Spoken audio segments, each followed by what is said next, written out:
Hey class friend, now we have another question from this chapter. बहुत important question है, long answer question ऐसे बोलते हैं. ठीक, क्वेश्चन क्या हमारा सुनिए.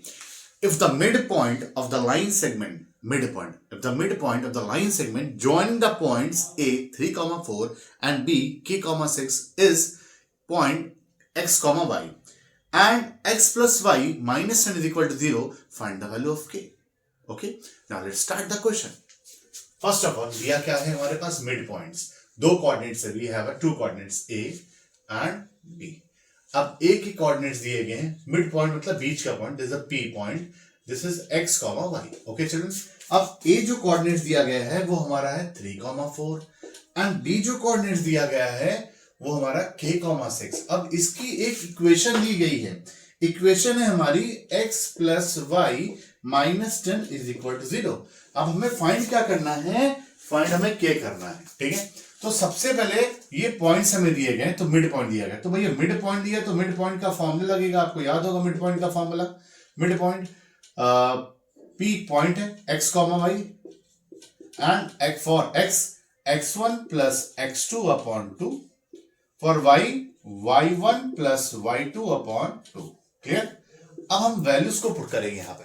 तो x1 क्या है हमारे पास, ध्यान से देखिए, बहुत इंपॉर्टेंट क्वेश्चन है. x1 है 3, 4 क्या है y1, k क्या है x2, 6 क्या है y2. x1 plus x2. ठीक है, तो ये x, y will be as it is. x1 हमारे पास है अगेन 3, x2 के हमारे पास k अपॉन 2. क्लियर.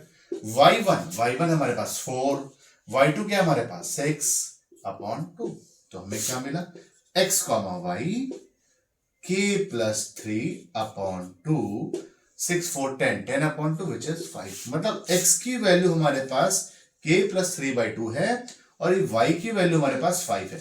और हमारे पास इक्वेशन क्या है, हमारे पास जो इक्वेशन है वो है x plus y minus 10 is equal to 0. अब इस x और इस y की वैल्यू को उठा इस इक्वेशन में पुट कर देंगे. तो देखिए x हमारे पास क्या है बच्चों, k plus 3 upon 2 plus y हमारे पास क्या है 5. सो मैंने लिखा 5 माइनस 10 इज इक्वल टू 0. तो again k plus 3 upon 2 will be as it is. इसको सॉल्व करेंगे, you can take the LCM और ऐसे भी कर सकते हो आप. प्लस माइनस माइनस, तो it will be minus 5 is equal to 0. तो k प्लस 3 अपॉन 2 ये उधर चला जाएगा upon 5. Cross multiply, k plus 3 is equal to 10. इस प्लस को उधर भेजेंगे तो k हमारा 10 माइनस 3, तो k आ जाएगा हमारा 7. तो हमारा आंसर क्या आ गया 7. तो इस तरह के क्वेश्चंस भी बोर्ड एग्जाम्स में आते हैं. Please note it down fast.